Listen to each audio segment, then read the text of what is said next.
well as a naval base है.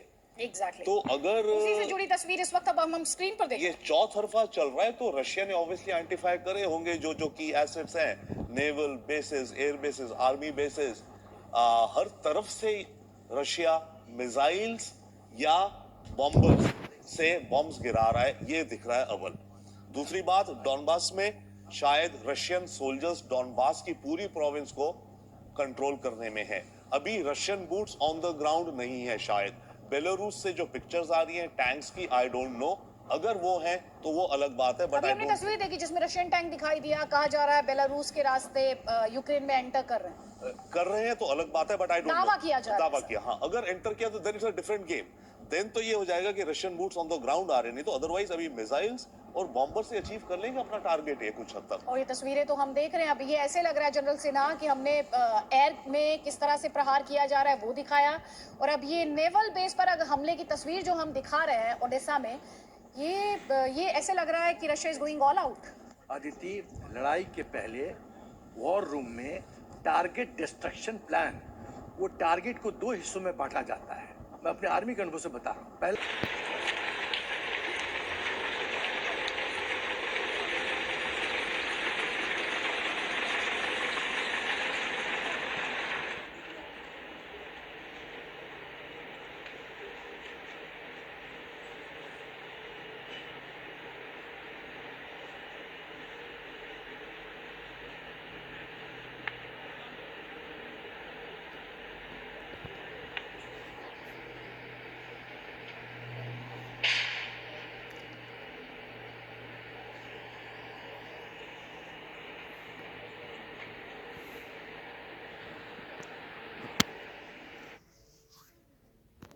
overnight and into today here in the region. First, a dire warning from Ukraine's military. We just learned that key members of parliament have been briefed that the military expects the situation in the eastern part of the country to deteriorate dramatically over the next 2 days.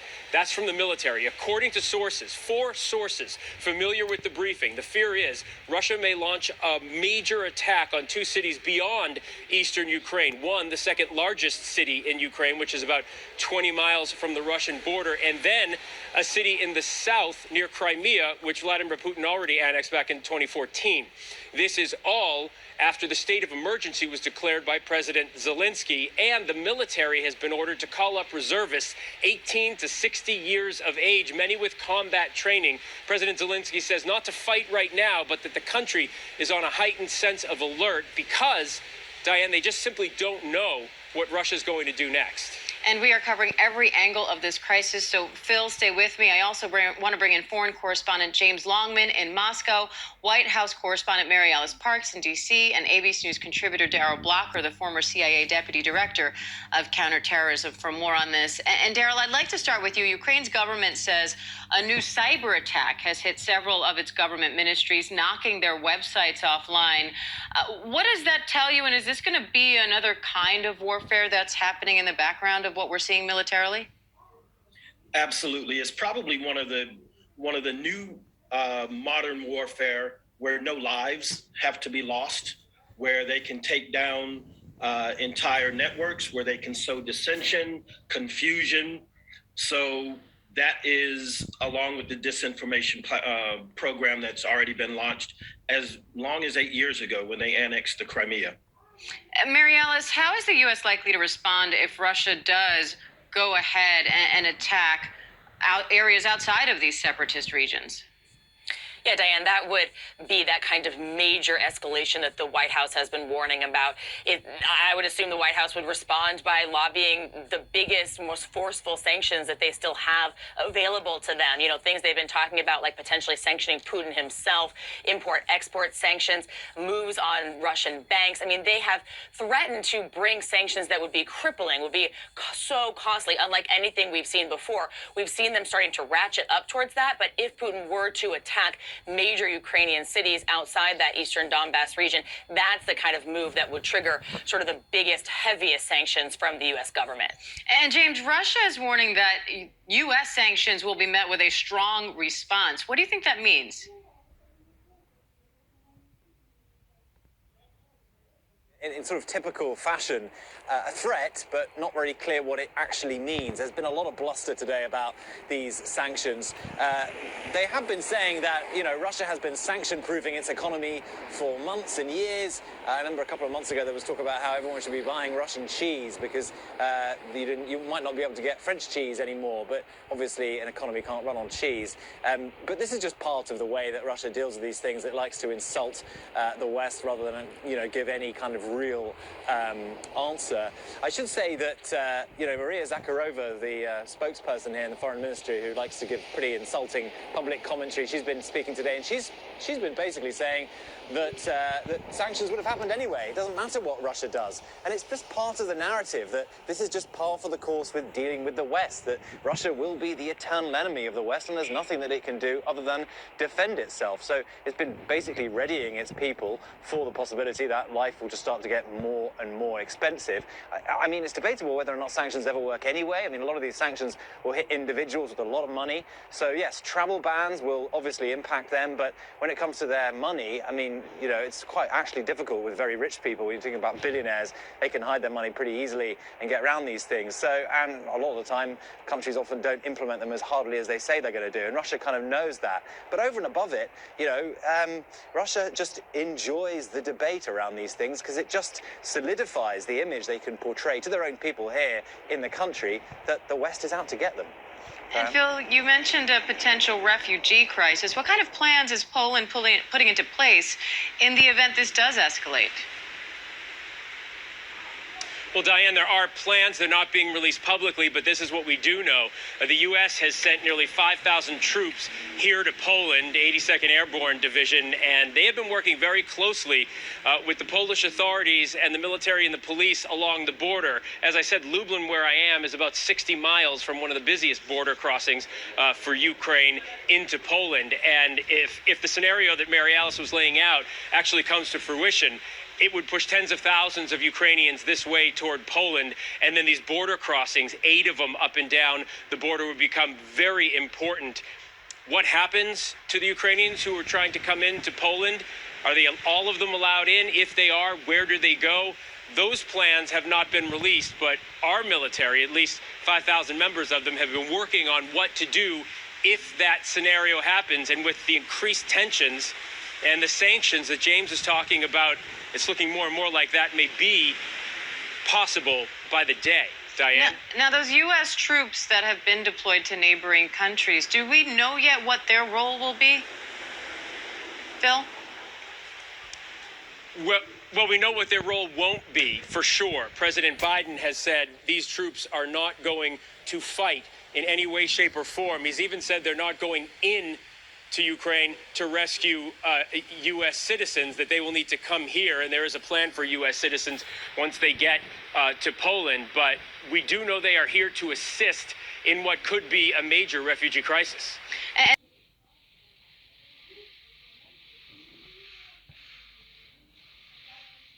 Try and make up your mind, huh?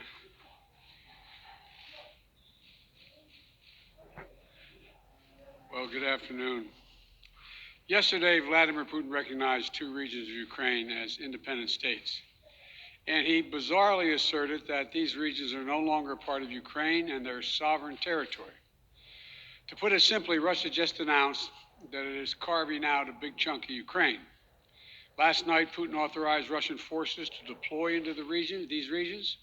Today, he asserted that these regions actually extend deeper than the 2 areas he recognized, claiming large areas currently under the jurisdiction of the Ukrainian government. He's setting up a rationale to take more territory by force, in my view. And if we listened to his speech last night, and many of you did, I know, he's setting up a rationale to go much further. This is the beginning of a Russian invasion of Ukraine, as he indicated and asked permission to be able to do from his Duma. So let's begin to I'm going to begin to impose sanctions in response far beyond the steps we and our allies and partners implemented in 2014. And if Russia goes further with this invasion, we stand prepared to go further as with sanctions. Who in the Lord's name does Putin think gives him the right to declare new so-called countries on territory that belonged to his neighbors. This is a flagrant violation of international law and it demands a firm response from the international community. Over the last few months, we've coordinated closely with our NATO allies and partners in Europe and around the world to prepare that response. We've said all along, and I've told Putin to his face more than a month ago, that we would act together.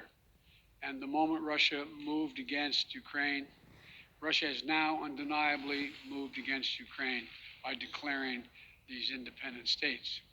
So today, I'm announcing the first tranche of sanctions to impose costs on Russia in response to their actions yesterday.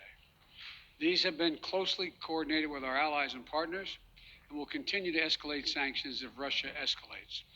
We're implementing full blocking sanctions on two large Russian financial institutions, VEB and their military bank. We're implementing comprehensive sanctions on Russia's sovereign debt. That means we've cut off Russia's government from Western financing. It can no longer raise money from the West and cannot trade in its new debt on our markets or European markets either. Starting tomorrow and continuing in the days ahead, we'll also impose sanctions on Russia's elites and their family members. They share in the corrupt gains of the Kremlin policies and should share in the pain as well. Because of Russia's actions, we've worked with Germany to ensure Nord Stream 2 will not, as I promised, will not move forward. As Russia contemplates its next move, we have our next move prepared as well. Russia will pay an even steeper price if it continues its aggression, including additional sanctions. The United States will continue to provide defensive assistance to Ukraine in the meantime, and will continue to reinforce and reassure our NATO allies. Today, in response to Russia's admission that it will not withdraw its forces from Belarus, I have authorized additional movements of U.S. forces and equipment already stationed in Europe to strengthen our Baltic allies, Estonia, Latvia, and Lithuania. Let me be clear, these are totally defensive moves on our part. We have no intention of fighting Russia. We want to send an unmistakable message, though, that the United States, together with our allies, will defend every inch of NATO territory and abide by the commitments we made into NATO. We still believe that Russia is poised to go much further in launching a massive military attack against Ukraine. Hope I'm wrong about that. Hope we're wrong about that. But Russia has only escalated its threat against the rest of Ukrainian territory, including major cities and including the capital city of Kyiv.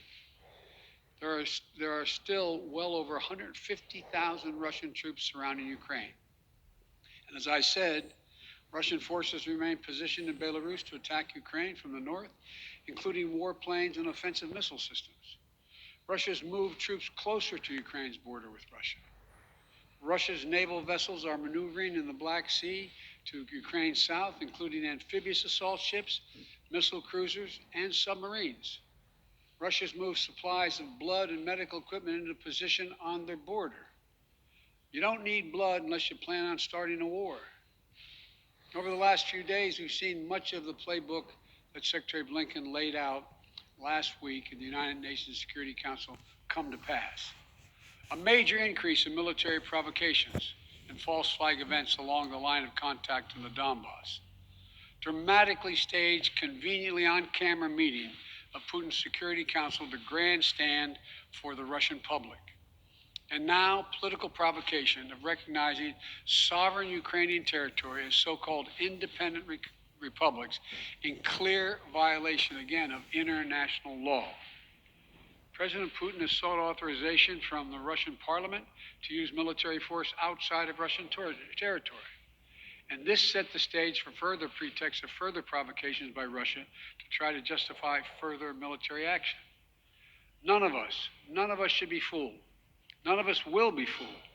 There is no justification. Further Russian assault in Ukraine remains a severe threat in the days ahead. And if Russia proceeds, it is Russia and Russia alone that bears the responsibility. As we respond, my administration is using every tool at our disposal to protect American businesses and consumers from rising prices at the pump. As I said last week, defending freedom will have cost.